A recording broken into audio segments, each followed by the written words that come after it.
Hey, do you have any of the Beatles records in mono? Nope, just stereo. What about you? For years, the industry has basically conditioned us to think mono audio is entirely obsolete. Oh, absolutely. You think of it like an old black and white TV set or something. Exactly. You hear the word mono, you Yeah. instantly think of an intentional downgrade, like listening to music through a tin can on a piece of string. Uh-huh. Yeah, it's a completely natural assumption. We assume more speakers means a better experience. Right. But when it comes to recorded music between 1962 and 1968, specifically focusing on the Beatles, assuming stereo is better is just flatly backwards. Completely backwards. Paint a picture of 1960s Britain for a second. Teenagers were listening to singles on these little portable Dansette record players. And ones with literally one built-in speaker, right? Yes, or they were, huddled under a blanket late at night listening to AM pirate radio broadcasting from rusty ships. Stereo was massively expensive back then. Oh, yeah. It was exclusively for wealthy audiophiles who wanted to sit around listening to classical symphonies or jazz. Exactly. Stereo was not for teenagers listening to rock and roll. So mono was not some compromise for the band. It was the main event. So let's take you inside Abbey Road Studio 2. Producer George Martin, engineer Jeff Emmerich, and the band spent days, sometimes weeks, perfecting the mono master mixes. And here is the craziest part. They monitored all of this magic through one single studio monitor speaker. Just one box. Just one box, because they knew that is exactly how you would be listening to it at home. They had to guarantee that John Lennon's rhythm guitar cut perfectly through Paul McCartney's bass. Right, and they had to make sure Ringo Starr's snare drum snapped with absolute gut punch authority through that single cone. Exactly. Every single instrument had to fight for its own frequency in a shared space. And once that mono mix was done to their exact specifications, John Lennon, Paul McCartney, George Harrison, and Ringo Starr packed up and went home. They were done. Which brings us to the great stereo illusion. After they left, the stereo mixes were just quickly thrown together, often without George Martin's oversight. Yeah, in a fraction of the time. And I want to push back a bit on stereo here, because if you've ever listened to their early albums on headphones, it feels like a disjointed puzzle. Oh, totally. It just sounds incredibly weird and separated. Why does it feel so unnatural? Well, it feels unnatural because it genuinely is unnatural.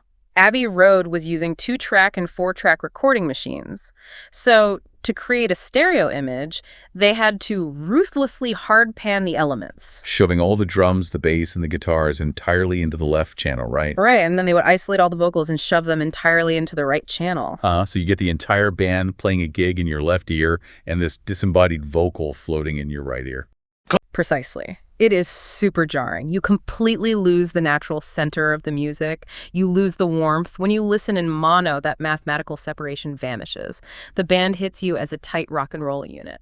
Okay, let's prove it. We are going to look at 7 specific tracks where the mono and stereo versions are just completely different experiences. Moving super fast here, we have to start with Helter Skelter from the White Album. Oh man, legendary track. So the mono version is a straightforward, blistering rock performance.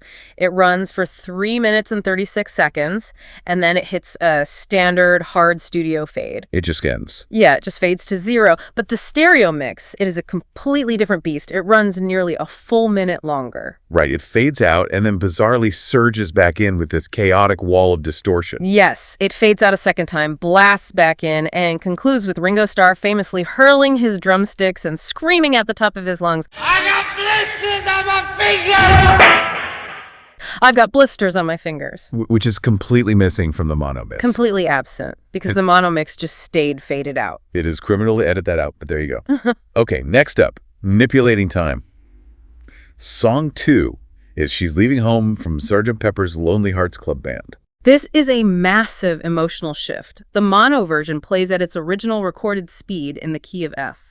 Because of that natural speed, Paul McCartney's lead vocal sounds youthful and urgent. Wednesday morning at 5 o'clock as the day. But for the stereo mix, they physically slowed the master tape down during playback. Yeah, down to the key of E. It completely alters the resonance of Paul McCartney's voice, making the whole song sound unnaturally sluggish and somber. Wednesday morning at 5 o'clock as the day. which is wild. And you see the exact reverse on track 3, Don't Pass Me By from the White Album. Right, Ringo Starr's country western track. In mono, the mix is sped up considerably to 3 minutes and 45 seconds. And what makes this special is the fiddle overdub by Jack Fallon. In mono, that fiddle is frantic and unhinged. But compare that to the stereo mix, which was kept at the original, slower recorded speed at 3 minutes and 50 seconds? Yeah, they pushed the violin track way down into the background, and they actually used entirely different takes. So it plays this much calmer, polite melody. The frantic energy is totally gone. Totally gone. Okay, song 4, Lucy in the Sky with Diamonds. Also from Sgt. Pepper's Lonely Hearts Club Band. This one is all about studio effects. Yes, John Lennon specifically requested that his voice sound dreamlike and detached here. He wanted a hallucinatory vibe. And in mono, you get that perfectly. The first minute and a half features heavy tape phasing, artificial double tracking, and Verispeed processing on his vocals. It creates this dense, swirling, psychedelic curtain of sound. Picture yourself in a boat on a river with 10.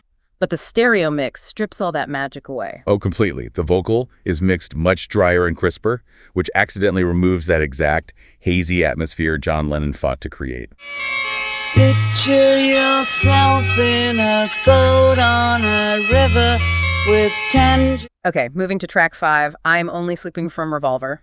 George Harrison spent hours meticulously recording backward guitar phrases for this. Right, writing out the solo, playing it, flipping the tape so it plays in reverse, and manually dropping the sounds into the mix. It was so tedious. In mono, the timing is immaculate. A massive backward swell enters perfectly on John Lennon's vocal line, right exactly when he sings Stay in Bed. But in the stereo pass, without the band there to guide them, the engineer cued the tape differently.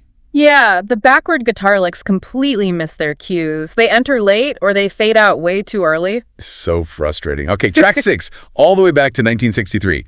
Please me. The mono version is a flawless composite take.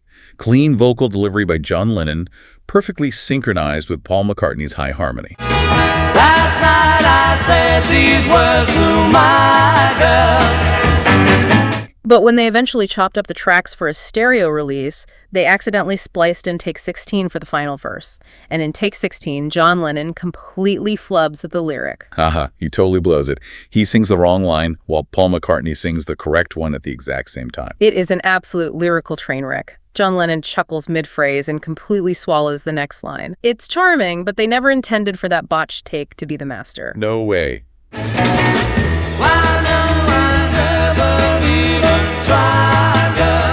Finally, track 7, Sgt. Pepper's Lonely Hearts Club Band reprise. The mono mix here gives you a razor-sharp transition right into the final orchestral chord of A Day in the Life. You can clearly hear Paul McCartney shouting and hyping up the entire studio over these heavy tambourine rattles. It is so electric, but go listen to the stereo mix and it just falls flat. Yeah, all of Paul McCartney's frantic vocal ad-libs are pushed almost entirely out of audible range, just buried underneath a generic crowd noise sound effect. So mono is clearly the definitive way to listen. But that brings us to the modern scavenger hunt. Why is it so hard to find these mono mixes today? It comes down to massive commercial assumptions made in September 2009. They launched 2 parallel remastering campaigns. Stereo got the mass market box set sold everywhere. They just assumed modern consumers only wanted stereo. Exactly. The mono mixes were restricted to a highly limited edition CD box set that is now out of print and commands upwards of $300 online. And in 2014, they released an all-analog vinyl box set cut directly from the monomaster tapes, which went out of print almost instantly and now goes for 4 figures. It is wild. But we have to give a massive warning about buying the 2009 CD set on the secondhand market right now. Oh, you have to be incredibly careful. It is one of the most heavily counterfeited items in rock history. Totally saturated with fakes. Because counterfeiters cut corners, you can spot them. Look for blurry text on the back covers, missing barcode inserts, and shiny glossy boxes instead of the authentic matte finish. Yeah, nobody was to drop $300 on a glossy fake. Thankfully, you do not need to spend hundreds of dollars. There are highly accessible hacks you can use right now. Let's fire through them. Hack 1, streaming. Look for the super deluxe editions on Spotify or Apple. For albums like Sgt. Pepper, The White Album, and Revolver, you just scroll all the way past the outtakes and you will find the complete mono album track lists sitting right there at the bottom. Hack number 2, the 1964 U.S. albums collection on streaming.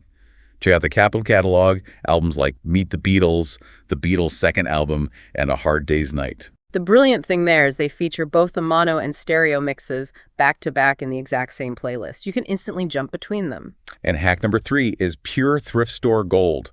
Go look for the original 1987 CDs of the first 4 albums. Please, please me, with the Beatles, A Hard Day's Night, and Beatles for Sale. Yeah, when EMI first digitized the catalog in '87, George Martin insisted those first 4 albums be released exclusively in mono. Because they pressed tens of millions of them, you can find them in the bargain bin of almost any used record shop for under $8. So seeking out these mono mixes is not nostalgic snobbery. It is historical restoration. You are restoring the punch and all that deliberate studio trickery crafted by the band exactly as they intended you to hear it. Bold and straight down the middle. Wait, I almost forgot to mention our Beatles store. Yeah, we've collected our favorite Beatles treasures all in one place. We've got a dedicated Amazon Beatles store. The link is in the video description in the first comment. It's a great way to support this channel and get some great prices on some Beatles merch. And if you have a browser handy, go to BeatlesRewind.com, and that will get you to our store. Until next time, when you listen. Your mind conducts its own symphony.